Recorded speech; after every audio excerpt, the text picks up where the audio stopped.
Função do homem e da mulher no lar. Nós vimos então a função da mulher com relação a todas as características segundo as Escrituras, a piedade, a vida com o Senhor.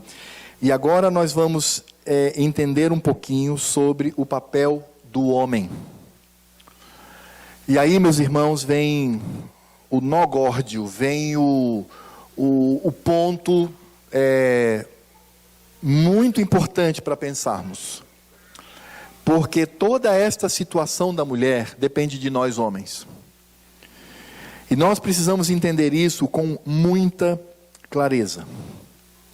Nós precisamos entender que o homem que é tendente ao machismo, ele pode destruir a sua família. O machismo, então já é um ismo. Então o que o machismo faz? Ele diz o seguinte: não, quem manda sou eu. Aqui é a minha vontade, então você é mulher, tudo que você fizer é para me satisfazer. É isso, é nesse sentido. E é interessante porque ao mesmo tempo em que o homem ele é machista, com esse machismo ele é covarde. Porque na verdade é uma expressão da covardia do homem, em não cumprir o que as Escrituras elas dizem. E aí nós vamos perceber claramente que as Escrituras falam que o homem, para ser segundo o marido, o líder, conforme as Escrituras nos ensinam, assim como a mulher também, ele precisa ser, acima de tudo, um homem cheio do Espírito Santo. O apóstolo Paulo, em Efésios 5, de 15 a 21, ele diz: portanto, vede prudentemente como andais, não como necios, e sim como sábios, remindo o tempo, porque os dias são maus.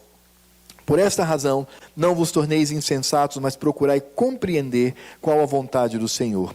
E não vos embriagueis com vinho, no qual há dissolução, mas enchei-vos do Espírito, falando entre vós com salmos, entoando e louvando de coração ao Senhor, com hinos e cânticos espirituais, dando sempre graças por tudo ao nosso Deus e Pai, em nome de nosso Senhor Jesus Cristo, sujeitando-vos uns aos outros no temor de Cristo. E aí nós perguntamos, o que significa ser cheio do Espírito Santo? O apóstolo Paulo vai mostrar isso com muita clareza em Colossenses 3,16. É o mesmo contexto, só que em vez dele falar enchei-vos do Espírito Santo, ele diz, enchei-vos da palavra de Cristo. Ele diz, habite ricamente em vós a palavra de Cristo, instruí-vos e aconselhai-vos mutuamente em toda a sabedoria. Então, ser cheio do Espírito Santo é, obviamente, ser cheio da palavra de Cristo. É por isso que a igreja, ela precisa ser um grupo de irmãos que se aconselham, que se auxiliam mutuamente pela palavra. Isso não é uma prerrogativa exclusiva do pastor, mas isso é uma atuação de cada crente. Então, nesse sentido, quando nós olhamos para aquele homem, segundo a vontade de Deus, para ser esse marido, esse homem que age conforme as Escrituras, ele precisa ser cheio da palavra de Cristo. Por isso que é catastrófico, é destruidor quando nós encontramos homens que sabem menos as Escrituras que suas esposas. Isso é catastrófico. É catastrófico quando é necessário que a mulher, por exemplo, dirija o culto doméstico, porque o marido não faz. É catastrófico quando essa mulher, por exemplo, ela toma as iniciativas e o marido está calado ali, e ela lê as Escrituras, e ela fala, e ela aplica aos filhos, e ela conduz. Isso é catastrófico, porque nós estamos imprimindo na vida dos nossos filhos algo que não vem das Escrituras. É por isso que o homem crente, que tem a sua esposa crente, ele precisa ser um homem que conhece, um homem que venha conhecer as Escrituras, porque o marido é responsável pelo crescimento espiritual da sua esposa, como nós vamos ver mais à frente. Ele conduz a sua esposa para mais próximo de Cristo, e essa é a diferença. O machismo faz com que a mulher seja instrumento de prazer, instrumento de egoísmo para o homem. Mas o homem de Deus, que é autoridade, ele utiliza essa autoridade não para a sua própria glória, mas para a glória de Cristo.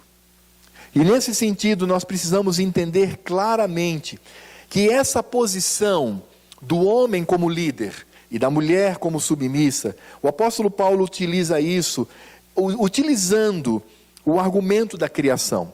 Lá em 1 Coríntios capítulo 11, no verso 3, depois 7 a 9, quando quando Paulo está falando sobre a função da mulher e do homem, ele diz assim: quero entretanto que saibais ser Cristo o cabeça de todo homem, e o homem o cabeça da mulher, e Deus, no caso Deus Pai, o cabeça de Cristo.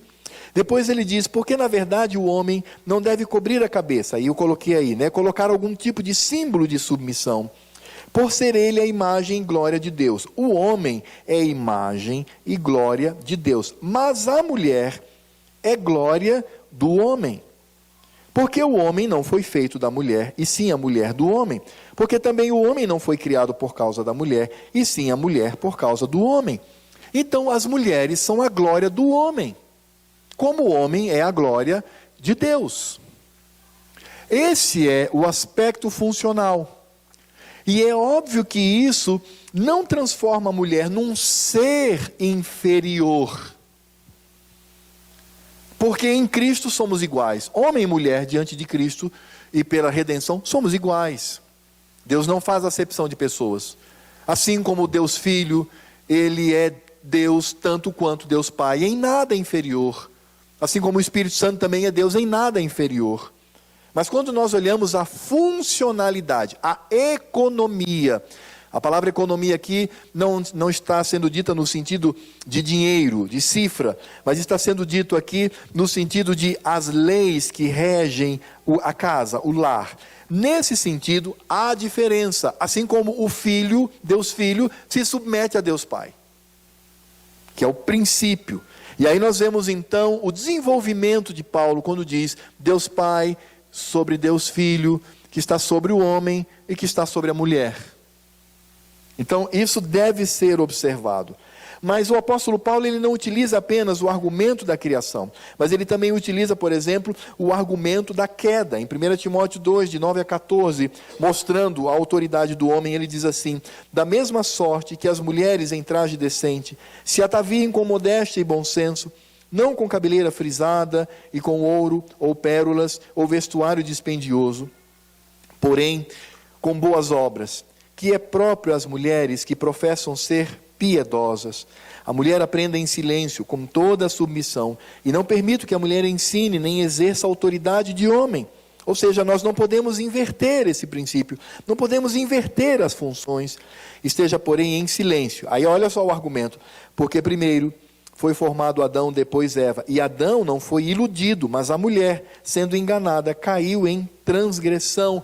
Então vejam que o apóstolo Paulo ele diz, na criação, e mesmo após a queda, e como nós vimos no argumento inicial do estudo anterior, até mesmo na redenção, essa função, ela não pode ser subvertida, porque quem subverte é o diabo. Volto a dizer, por isso ele procurou a mulher no Éden e não o homem, porque ele subverte o que Deus estabeleceu, e nós não podemos fazer isso. Então nesse sentido nós encontramos o homem que é a glória de Deus e a mulher que é a sua glória. Agora a pergunta que nós devemos fazer aqui, a partir disto é, então como o homem deve exercer essa autoridade? Homem, como você deve exercer essa autoridade sobre a sua mulher? Ou nós poderíamos dizer, esse homem segundo as Escrituras, este homem que exerce liderança. E aí é claro que eu vou lançar mão de Efésios 5, de 25 a 33. E lá diz assim: maridos, amai vossa mulher, como também Cristo amou a igreja e a si mesmo se entregou por ela, para que a santificasse, tendo-a purificado por meio da lavagem de água pela palavra, para apresentar a si mesmo igreja gloriosa, sem mácula, nem ruga, nem coisa semelhante, porém santa e sem defeito. Assim também os maridos devem amar a sua mulher como ao próprio corpo. Quem ama a esposa, a si mesmo se ama. Porque ninguém jamais odiou a própria carne, antes a alimenta e dela cuida, como também Cristo o faz com a igreja.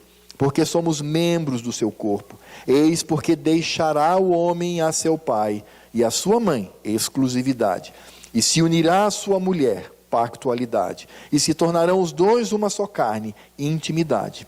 Grande é esse mistério, mas eu me refiro à igreja, a Cristo e à igreja. Não obstante, vós, cada um de per si, também ame a própria esposa como a si mesmo, e a esposa respeite ao marido. É interessante pensar que as Escrituras, como eu tenho falado aqui e repetido várias vezes, as Escrituras mostram que o homem, ele é líder, ele é o responsável. É nesse sentido que nós precisamos entender. É por isso que, homens, Deus não vai cobrar da sua esposa se o seu lar for um fracasso. Deus vai cobrar de você. Porque se as mulheres, elas são impelidas a tomar decisões ou a realizar práticas que não lhes compete funcionalmente, mas elas exercem pela omissão do marido,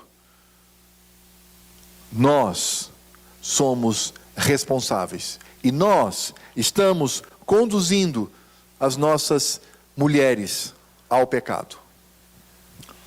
Vocês se lembram da pergunta que eu fiz no início? Se as mulheres da igreja de Poá cruzarem os braços e disserem, nós agora vamos auxiliar os nossos maridos, a pergunta é, o que seria da igreja? E nós precisamos entender isso com muita clareza. Porque o que se vê, com exceções, é que as igrejas estão abarrotadas de homens covardes, homens omissos, homens que não assumem o seu papel, homens que não são homens, não são varões, não são machos, são omissos. E isto Deus vai pedir conta. É por isso que eu digo, e eu digo isso diante do Senhor, eu digo isso diante de Cristo, a quem eu amo, sirvo e temo.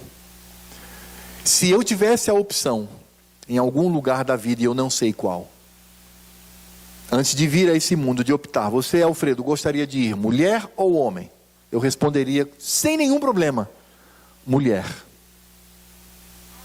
Porque a responsabilidade do homem é muito séria. Embora eu louve a Deus por ter nascido homem, e Deus ter me dado essa oportunidade de ser como Cristo foi e é na vida de seus filhos, na vida de seus remidos. Homens, acordem. Acordem. A responsabilidade desta igreja local está sob seus ombros, homens. A responsabilidade da sua casa, da sua esposa, de seus filhos, estão sobre os seus ombros, homem. A responsabilidade de uma sociedade que possa demonstrar Cristo, tudo isso está sobre os seus ombros, homem. Ó Adão, Adão, onde estás? O que tens a dizer? E Deus vai pedir conta de nós, porque para isso, e não adianta nenhuma desculpa com relação a isto. Por isso, quando nós olhamos o papel do homem, e nós vamos iniciar por essa atitude no lar, nós vamos ver que este homem, ele precisa entender três coisas. Primeiro, é que ele precisa amar a sua esposa como Cristo amou a igreja. Como Cristo amou a igreja. Homem, você deve amar sua mulher como Cristo te amou. Nada menos que isto. Nada inferior a isso. Concomitante a isto, nós precisamos entender que o amor de Cristo é o fundamento teológico, é a motivação e é o modelo da autoridade, da liderança masculina. O amor de Cristo pela igreja são características que devem ser imitadas pelos homens diante da sua esposa, diante da sua mulher, diante da sua família. E aí, quando nós olhamos para o amor de Cristo, como é que nós podemos entender isto, ó homens, machos, varões, líderes? Como é que Cristo amou a igreja? Paulo diz isso. Primeiro aspecto que nós encontramos nas características do amor de Cristo a serem imitadas pelos maridos. Primeiro, é um amor incondicional. E quando nós olhamos essa expressão, como Cristo amou a igreja, isso significa dizer que o amor de Cristo foi incondicional. E aqui nós encontramos a doutrina da eleição incondicional, esse amor eletivo de Deus em Cristo Jesus. Você sabe o que é você vivenciar um amor incondicional, homem? Você sabe? É muito simples. Quando nós pensamos no amor incondicional, nós estamos pensando acerca do Filho de Deus que é modelo, e o Filho de Deus amou a igreja apesar da sua indignidade, de suas deficiências. Cristo não amou a igreja porque encontrou-a digna, bela, formosa. É por isso que nós precisamos entender com base em Romanos capítulo 5, verso 8, porque esse é o princípio teológico, esse é o princípio doutrinário. Ele nos amou, sendo nós ainda pecadores. Foi dessa forma que Cristo nos encontrou. Foi dessa forma que Cristo nos viu. E Ele nos amou. E quando nós olhamos para essa percepção, nós vamos descobrir, não porque Cristo tenha visto em nós algo digno ou atraente a esse amor. Não, não é. Pelo contrário, o Senhor nos amou quando éramos repugnantes à sua santidade e justiça. Não tínhamos nada para que Ele nos amasse. Muito pelo contrário. Tínhamos elementos suficientes para que Ele não nos amasse, mas Ele nos amou. É dessa forma que Cristo demonstra o seu amor pela igreja. Isso significa dizer que Cristo nos amou quando éramos espiritualmente mortos, estávamos em estado de total decomposição espiritual. Então é por isso, Cristo amou-nos quando éramos inimigos, por causa das nossas transgressões. Maridos, homens, líderes, machos, varões, esse é o amor que você deve imitar. É esse tipo de amor, é a qualidade. Eu não estou dizendo que a sua esposa nisto deve ser considerada como morta, decrépita, não é isso. O que eu estou dizendo é a qualidade do amor. Você deve amar a sua esposa incondicionalmente. Em outras palavras, não importando o que ela faça, ou seja, você deve amar a sua esposa. Por isso, quando nós olhamos para a atuação de Cristo, nós vamos perceber que Cristo, quando olhou para essa noiva, antes de redimi-la, antes de transformá-la, Cristo viu em seus trapos, a viu em seus trapos, em sua baixeza, em sua feiura. Foi isso que Deus fez em Cristo Jesus. Foi isso que Cristo fez. Esse é o amor de Cristo. Sabe qual é o problema, colegas de gênero, homens? É que nós lemos assim: devemos amar a nossa esposa como Cristo amou a igreja. Ah, beleza. Mas não entendemos as implicações teológicas desse amor. E esse é o grande aspecto a ser tratado por todos nós. Então, quando nós olhamos para o Filho de Deus que amou esta igreja, apesar da sua indignidade, das suas deficiências, Ele escolheu amar. Esse é o amor incondicional. Esse é o amor que nós devemos ter. Por isso, nós devemos repetir aqui: o Cristo, Ele amou, não porque fosse gloriosa e bela, mas para torná-la bela. Para melhorar, para fazer com que saísse desse estado de decomposição, numa noiva gloriosa. Foi isso que o amor de Cristo fez por nós. E é isto que o amor do marido deve fazer pela sua esposa.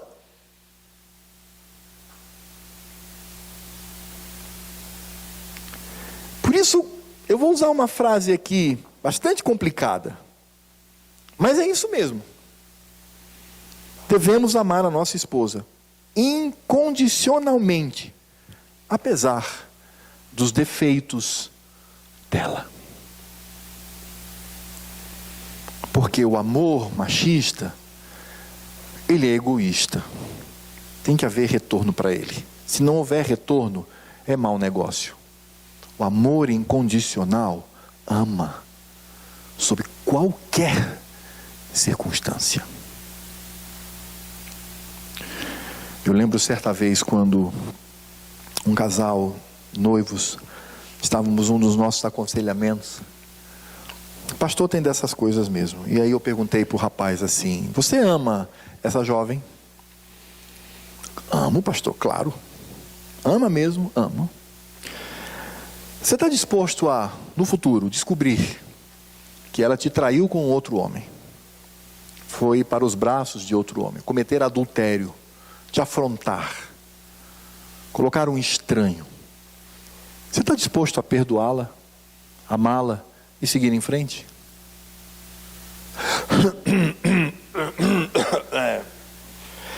Pastor, eu não entendi a pergunta. Entendeu? Você entendeu o que eu perguntei. Eu olhei nos olhos daquele jovem e disse: que tipo de amor é esse que você tem por essa jovem? Ah, meus irmãos, precisamos reconhecer a nossa pecaminosidade, porque somos egoístas. Adoramos quando se fala sobre a submissão feminina, né? É beleza. Mas nos esquecemos que esta mulher de Deus se submete a um amor incondicional, ao amor semelhante ao que Cristo dispensou à sua igreja. Sabe por quê, homens? Porque as deficiências, as dificuldades é que levam ao desencanto e às críticas. Nós convivemos com a esposa e percebemos que ela possui defeitos, problemas, que precisam ser pastoreados, que precisam ser tratados. Mas o que o marido faz? Ele simplesmente critica, ele simplesmente cria o desgaste, cobra de forma egoísta, sem pastorear aquele coração, bate no peito e diz assim: você precisa aprender que não é assim, sem um mínimo de amor, sem um mínimo de altruísmo, sem um mínimo de amor vindo do Senhor. E o marido então passa a tecer críticas nos problemas e defeitos que a sua esposa possui e que precisam ser transformados pelo poder da palavra de Cristo. O que o marido faz é apenas apontar e se queixar. E aí então, fazendo com que os conflitos surjam. É exatamente isso. Isso ocorre quando há esse desgaste pelos conflitos. Os conflitos no casamento acontecem por descumprimento da palavra de Deus, regados a muito egoísmo. Eu vou repetir: os problemas no casamento acontecem pelo descumprimento da palavra de Deus, regado a muito egoísmo. Homem, ame incondicionalmente a sua esposa. Jovem solteiro aqui presente, ame no futuro a sua esposa incondicionalmente. Porque quando nós olhamos para a expressão de Cristo, é saber que toda a igreja, todos os eleitos são objetos do amor de Cristo. Esta é a espécie de amor que o marido deve demonstrar à sua mulher. É a este homem que ela deve se submeter. Embora já aprendamos que se ele não cumpre a palavra de Deus, ainda assim ela sabe o que deve fazer. Mas o que eu estou falando, quando eu digo é a este tipo de homem que ela deve submeter, eu não estou me dirigindo às mulheres, estou me dirigindo a você, homem. para que você entenda o que isto significa. É este o significado do amor incondicional. Mas o apóstolo Paulo, ele não diz apenas como Cristo amou a igreja, mas ele diz que esse amor também, além de incondicional, é um amor sacrificial, e a si mesmo se entregou por ela. E qual é a doutrina que nós temos aqui para arrazoar sobre a qualidade desse amor? É a doutrina da expiação limitada. Cristo morreu por aqueles que amou. Cristo morreu. Cristo morreu. Cristo tomou sobre si toda a cólera, toda a ira de Deus por amor. Eu vou dar um exemplo bem prático para vocês. É como se nós olhássemos o marido e a esposa então fosse pega em adultério. E essa esposa então chegasse para o seu marido em particular e dissesse: eu me arrependo. Eu me arrependo. Mas aí veio então os juízes da época e dizem: você vai morrer, você tem que morrer, porque você cometeu adultério. E o marido então se levanta e diz: não toquem nela. Mas ela precisa morrer. Não toquem nela. Matem a mim. Deixem a minha esposa ilesa. E eu vou ficar de joelhos. E toda a cólera justa da lei seja colocado sobre mim, me apedrejem, e com todo o asco do pecado que sejam lançados sobre mim, e eu vou morrer no lugar dela. Você está disposto a fazer isso, marido?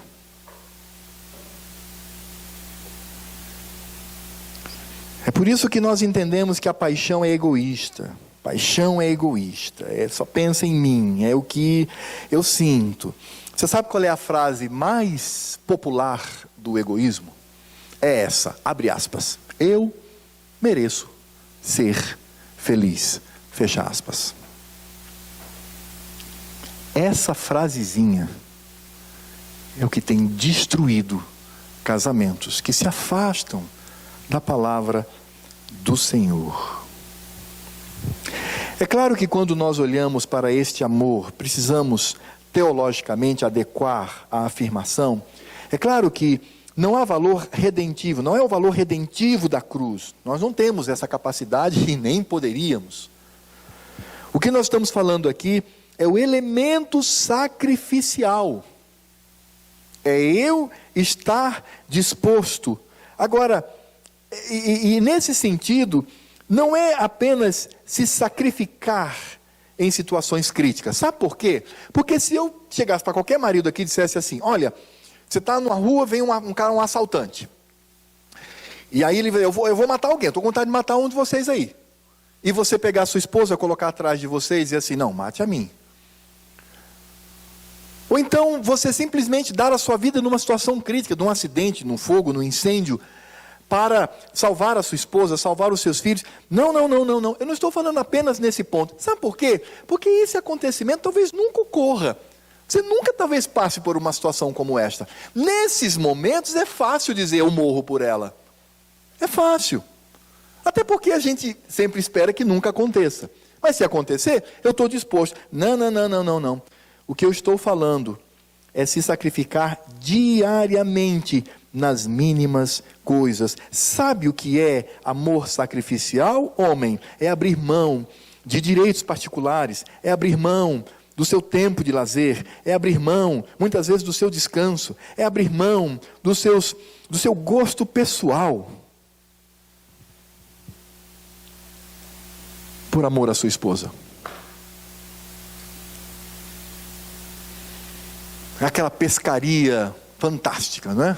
Lá no Mato Grosso. Se fosse na minha região, ia dizer no Rio Amazonas, mas aqui é no Mato Grosso. Fantástica. 3 meses planejando. Aí chega um momento e a esposa olha para você: amor, você esqueceu que a data que você está indo é a data que nós completamos 10 anos de casados. Eu sempre sonhei viver isto. Isso é de besteira. Vou pescar, depois a gente volta e resolve. Meu irmão, dar a vida pela esposa quando tem um assaltante com a arma em punho, quando há um fogo consumindo, isso aí é tranquilo. E eu acredito, irmão, eu estou dizendo, eu acredito em você. Você é disposto sim a dar sua vida pela esposa. Mas e nos momentos do cotidiano, nos momentos do dia a dia? Agora, é claro que quando nós afirmamos isso, não significa dizer que o marido deve alimentar imaturidades ou possessividades da esposa, não. Pelo contrário, ele deve pastoreá-la nisso. Mas é no sentido de que olhar para o amor sacrificial é estar presente e apoiar a sua esposa. Viu só? Por isso que eu disse que eu ia falar sobre isso. Apoiar sua esposa em momentos importantes, em atitudes importantes para ela. Por isso Deus te colocou, meu amado, para ser líder sobre a mulher que você ama. Foi para isto. Uma frase que eu digo para todos os jovens que vão se casar na minha igreja, eu disse: se você não fizer essa mulher a mulher mais feliz do mundo, você não é digno desse casamento. Por isso nós olhamos para a atuação de Cristo e percebemos que esse amor, ele não é apenas incondicional, mas ele é sacrificial. Abrimos mão de nós mesmos. Você sabe o que foi que Cristo fez? Ele esvaziou-se da sua glória por amor a você, marido, e por amor a mim.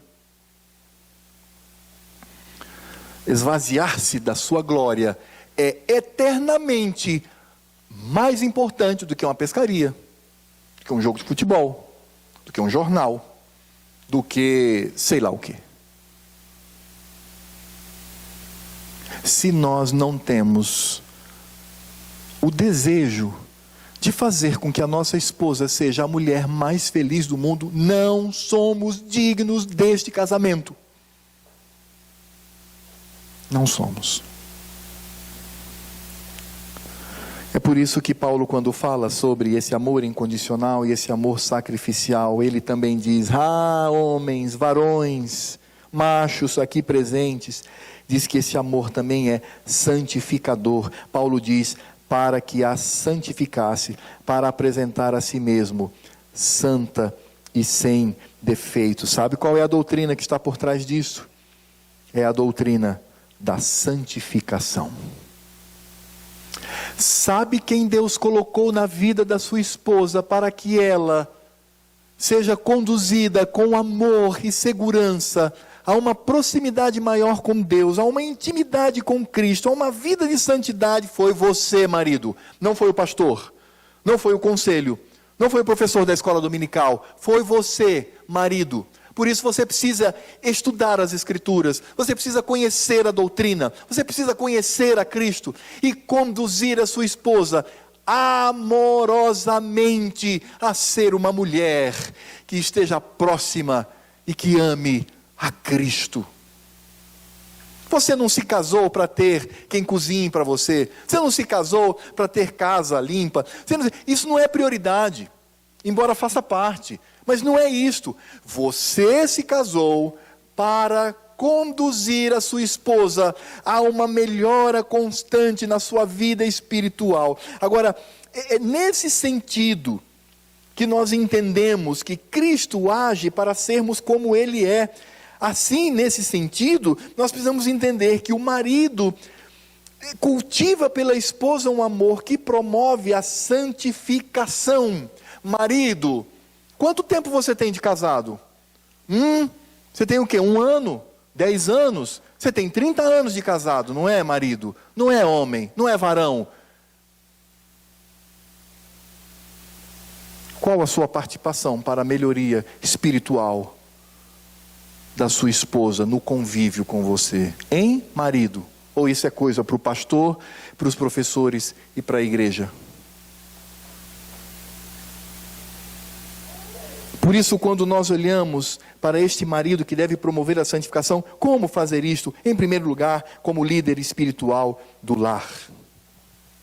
Você é o pastor da sua casa. Não é o pastor Eliomar. O pastor Eliomar, ele é o pastor da igreja e dos lares.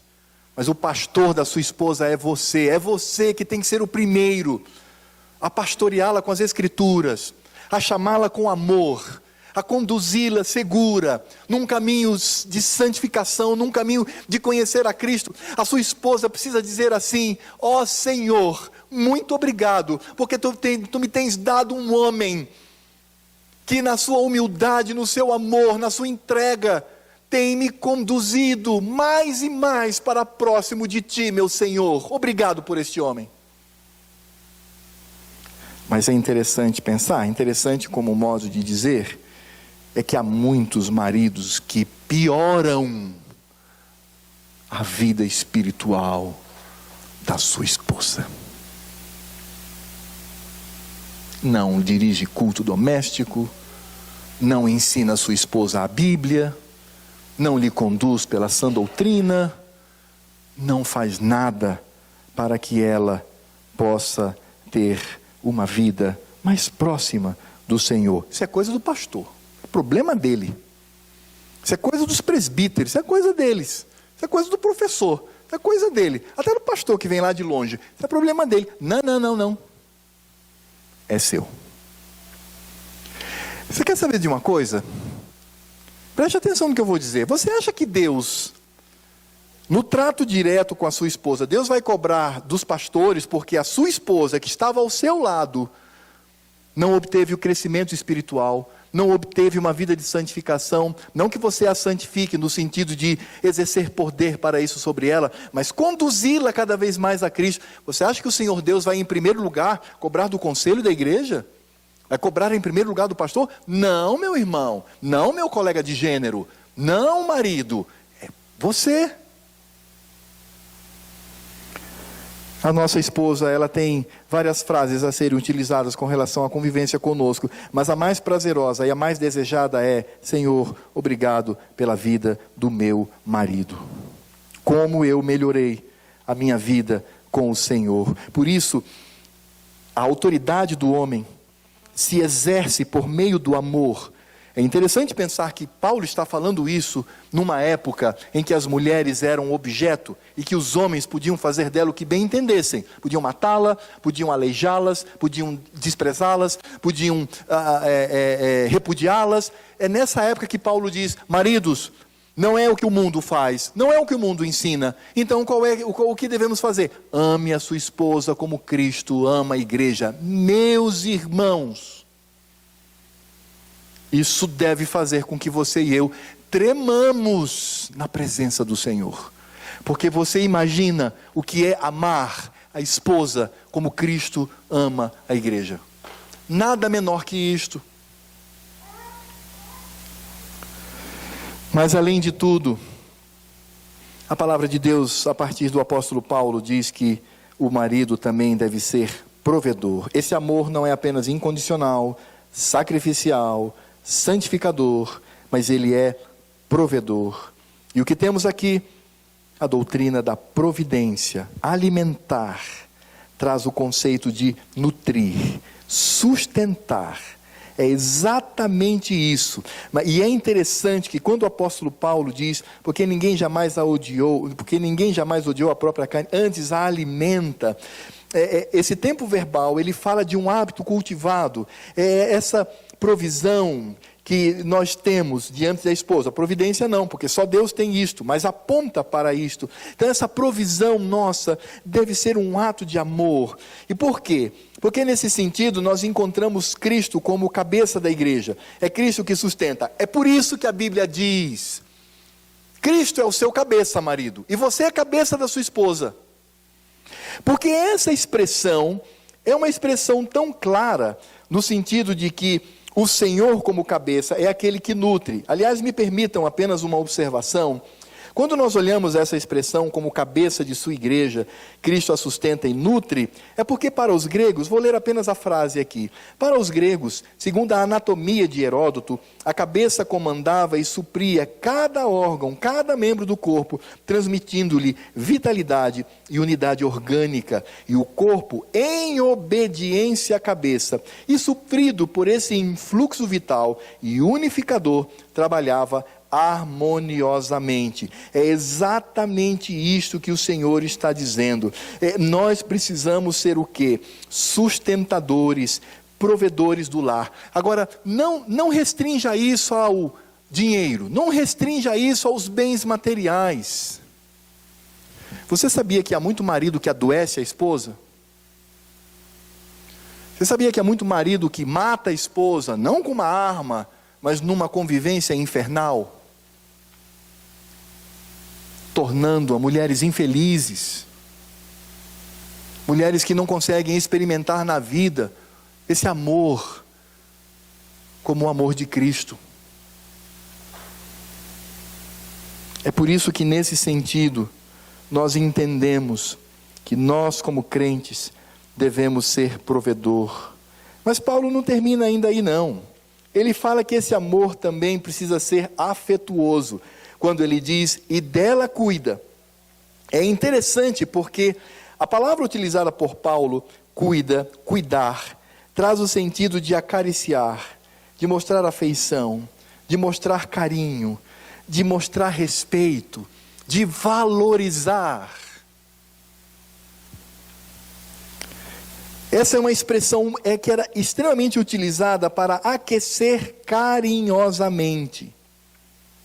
Então, nesse sentido, a esposa precisa perceber que ela é protegida com carinho, com dedicação. Isso significa dizer que nós devemos tratar a nossa esposa com muito carinho, com delicadeza, no sentido de que nunca somos grosseiros, nunca utilizamos a força masculina para impor.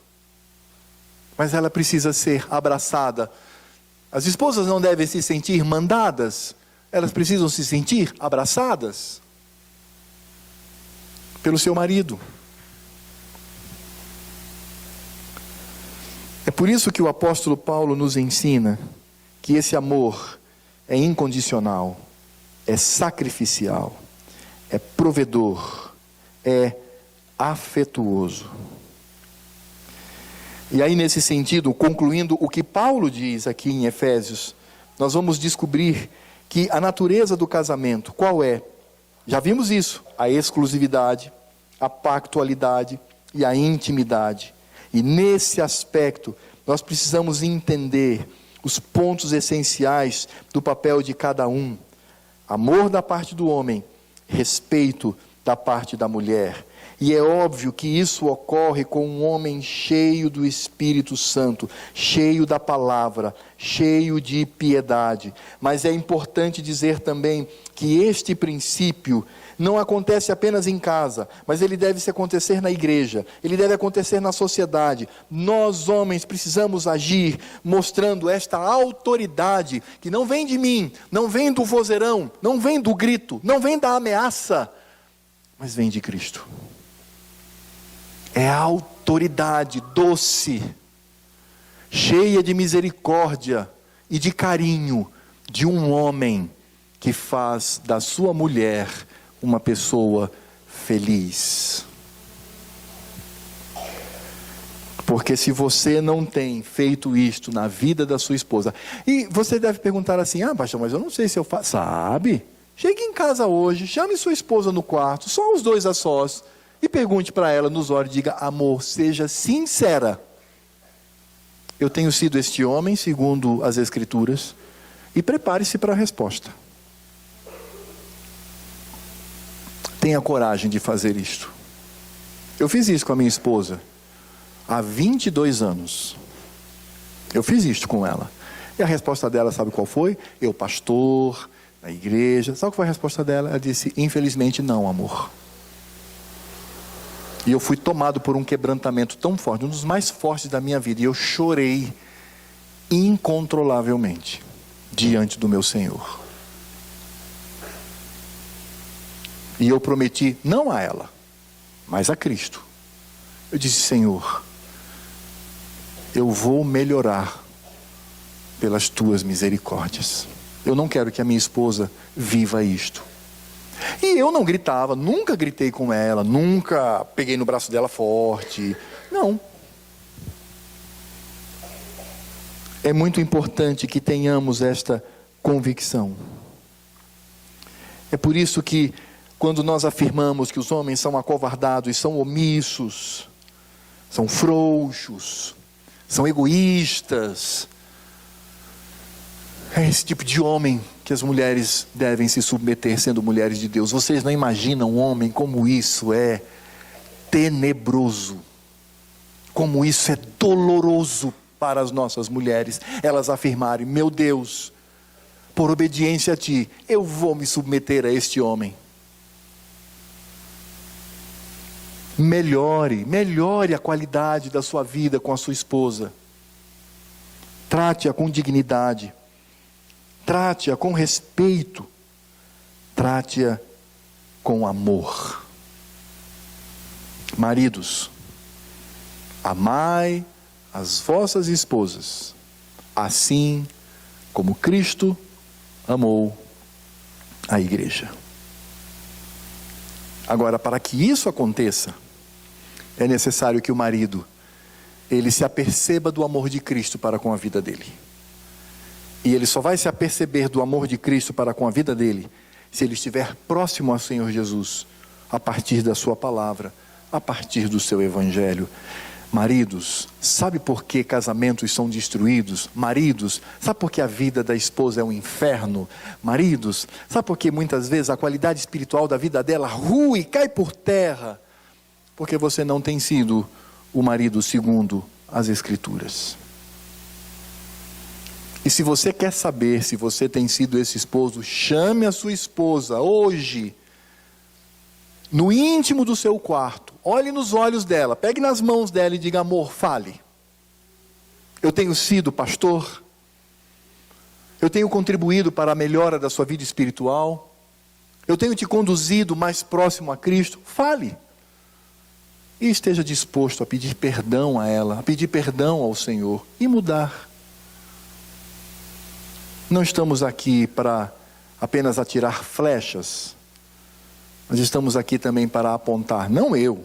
Porque eu estou junto com os irmãos. Como eu disse, há 20 anos eu fiz essa pergunta. Caí na besteira de fazer essa pergunta para a Sandra. E eu me lembro muito bem, porque ela olhou para mim nos olhos e disse: eu posso ser sincera?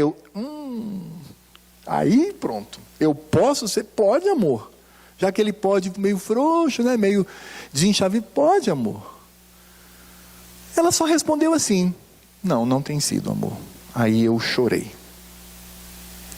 Porque eu disse: Senhor, com isso eu percebo que a minha vida de pastor é um fracasso. Minha vida de pai é um fracasso. Minha vida de homem como crente na sociedade é um fracasso. Porque eu não sou capaz de fazer com que essa mulher seja uma mulher feliz. Mas, meus irmãos, é somente pela graça do Senhor que nos capacita a sermos este homem. Que tipo de homem você tem sido para sua esposa? Que tipo de homem você tem sido na igreja? Que tipo de homem você tem sido na sociedade? Oh, meu amado, tenha coragem, tenha hombridade. Se você tem sido esse marido segundo as Escrituras, continue firme. O Senhor Deus te conduzirá por sua graça e misericórdia, que você continue obedecendo a sua palavra. Mas se você não tem sido este homem, por qualquer circunstância, por favor, meu amado, mude, para que a sua esposa esteja ao lado de um homem parecido com Cristo, não parecido com qualquer outra coisa mundana, egoísta, parecida com Cristo. Vamos orar. Senhor Deus e Pai, nós te louvamos e te agradecemos por tua palavra. E te agradecemos porque temos a clara noção da responsabilidade que temos como marido. Ó Senhor, estes são os princípios da tua palavra. Este é o marido, segundo as Escrituras. Ó meu Deus, eu me alegro tanto porque eu mais ou menos conheço o contexto da época em que Paulo escreveu estas palavras. Eu sei que era um momento em que os homens, tanto judeus quanto gregos e romanos, eram movidos pelo puro machismo. Embora este movimento não tenha existido naquela época, mas por assim dizer. Eram homens egoístas, homens que repudiavam a sua mulher porque tinham um problema físico, ou porque não sabiam cozinhar, ou porque tinham alguma deficiência. Eles repudiavam a sua mulher, davam-lhe carta de divórcio e devolviam aos seus pais. Eram homens como no Império Romano, que tinham o direito de desembainhar a espada e tirar a vida da sua mulher. Era uma época em que muitos homens inclusive faziam com que o amor à sua mulher concorresse com outros amores pecaminosos. É nesse momento que Paulo diz: homens, amem a sua esposa, mas não é qualquer amor. Amem a sua esposa como Cristo te amou e te ama. Ah, meu Pai, é tão difícil quando nós olhamos para nós mesmos, mas é motivador quando nos lembramos da Tua graça e da Tua misericórdia, que nos ajuda a obedecer a Tua palavra.